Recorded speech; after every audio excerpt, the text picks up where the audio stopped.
Hey, family. Welcome back to the channel. All right, so tonight and today it's kind of evening. Sorry about the glare on the board. That's just usually how it is around this time because the sun's setting in the back of me in the front of the house. I'm in the back of the house, but it reflects off of these houses and makes a big glare. Sorry. But I was in the sun today. And last night I was in the moonlight, so I'm a little charged up. So I'm going to try to keep it short and sweet. I really don't have much to say on this because I'm learning about this herbalism right now. This is from the Holy Megillah. We're going to read a piece of chapter 55. The Magdalene teaches at Mount Carmel on enchanted gardens, herbal cleansing, and fasting. So I like to read the part about enchanted gardens. I'm going to do that maybe next time. I decided to just read the last part. Fasting as a cleansing practice. But through this chapter 55, if you didn't know, the Magdalene, the mother, because her mother, Miriam's mother, name was Zabaya, and she was a master herbalist. I think she was killed because of it too. They called her a witch. But so she has a lot of teachings that she grew up learning about. Mild herbal cleanses. She has some simple and complex teas for mild herbal cleanses, and she names them all, tells you how to mix them and everything. She got the stimulating Chinese tea. She talks about all of these herbs. She goes into depth. This entire chapter 55, 56, it's literally, if you study it, it's equivalent to taking like a master herbalist class. You definitely want to. If you don't know that that's in the Megillah, it is. She's got all of the teas, how to make them, mint tea, what they treat, catnip, ginger, catnip. I didn't know we could use catnip. Ginger tea, horehound, olive leaf, marshmallow, hibiscus, red clover, hyssop, and they're all. And I'm just reading the title of the paragraph, but she goes into depth on each of these: anise, mullein, burdock, rose petal, nettle, hawthorn. 7 qualities of herbs related to cleansing and some examples of complex tea recipes for cleansing. So this is important, especially what I'm about to read, because she talks about water fasting and she says it's better to use some type of cleansing herb instead of just plain water. Listen to how she says it. So chapter 55, page 668, verse 513, the Magdalene on fasting as a cleansing practice. Teas and tonic drinks are the most watery of the Nasarean dietary cleansing practices, unless we consider fasting on water as a dietary practice. But fasting on water seems more like an undietary practice. Miriam laughed, and so did the assembly. Miriam continued, Yeshua and I believe and teach that fasting is an inner calling.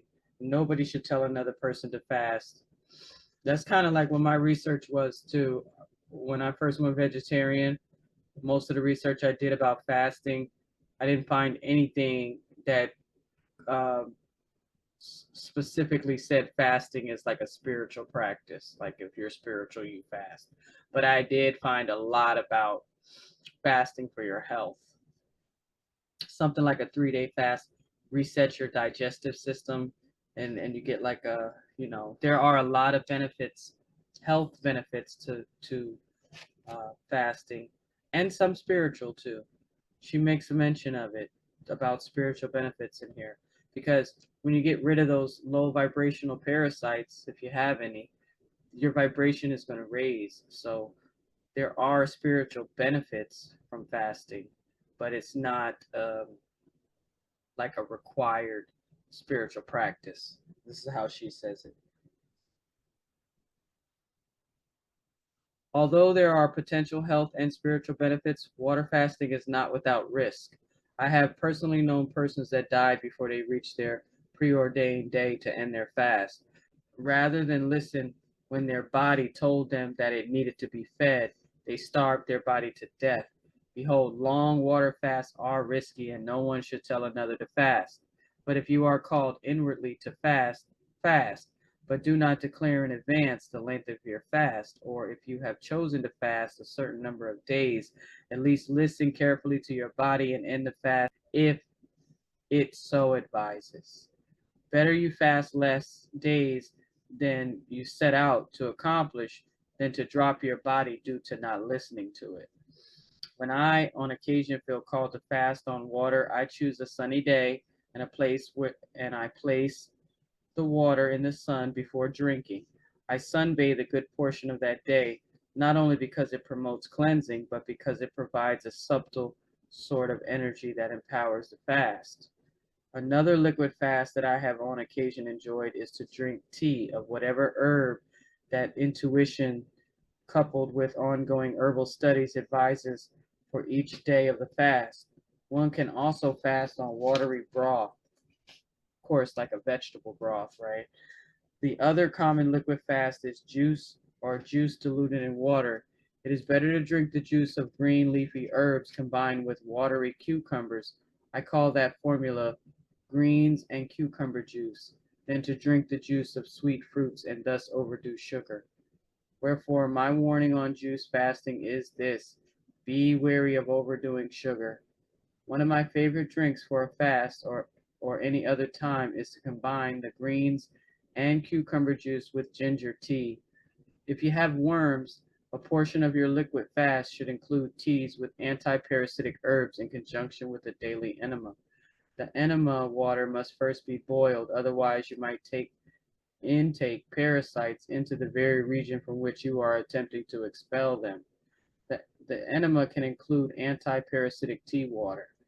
If you have been an unhealthy eater for many years, and this includes all meat eaters, I suggest eating only raw herbage for 7 days instead of a fast. It says, in fact, because a liquid fast is so stressful for many people and is not without danger, most folks are better off cleansing on raw herbage. Yeshua recently advised a group of men suffering from worms to do a raw herbage cleanse for the duration of 1 day per year of life. So a 30-year-old man would do the cleanse for 30 days, 40-year-old for 40 days, and so on. But for those without worms, 7 day raw herbage cleanse is long enough for a safe, mild cleanse. Raw herbage, that means you spinach, you don't cook it, kale, you don't cook it, eat it in a salad. Of course, you can include cleansing teas and juices. Raw herbage is a featured part of a Nasarean cleansing diet. Even when not on a cleanse, I recommend that Nasareans eat one meal of raw herbage salad each day when available. That way, one does a bit of cleansing all the time and is less likely to need many major cleanses. Only when doing a cleanse should you limit your diet to cleansing foods. Do it permanently, and you may waste away and become a very clean corpse. I just love the teachings in this Megillah, man. They just say it straight out. No beating around the bush, only eating around the bush. Alrighty, so that was it. Just a quick little teaching on fasting as a cleansing practice. So you want to include some of these teas. Now, if you have the Megillah, go to chapter 55 and read the whole thing, because she even has broths for cleansing. Broths are watery soups, but do not think that a watery soup is without power. I tell you truly, cleansing broths are a powerful mix of water and the vibrations of cleansing herbs and cleansing spices. Yeah, definitely in here she has all these recipes for complex teas. Cinnamon, clove, anise. That's one. parsley root, milk thistle, marshmallow. That's another complex tea. So she has simple herb teas, and then she has some teas that certain herbs are all mixed together, like this one. Mullein, nettle, garlic, marshmallow, ginger, red clove, and clove. And then she explains what's the absorbent, what's the eliminator, the antiparasitic, and the soother, the loosening agent. Miriam said mullein is an absorbent, nettle and eliminator, garlic an antiparasitic, marshmallow a soother, ginger a perspirant, red clover a blood cleanser, and clover an excellent loosen agent. So in this example, all 7 categories of cleansing qualities are represented in 1 cup of tea. And she goes in. But all right, I'm gonna get out of here now. This was just a quick one, just to give us some teachings from the mother. And all right, guys, thanks for watching. I'll be back.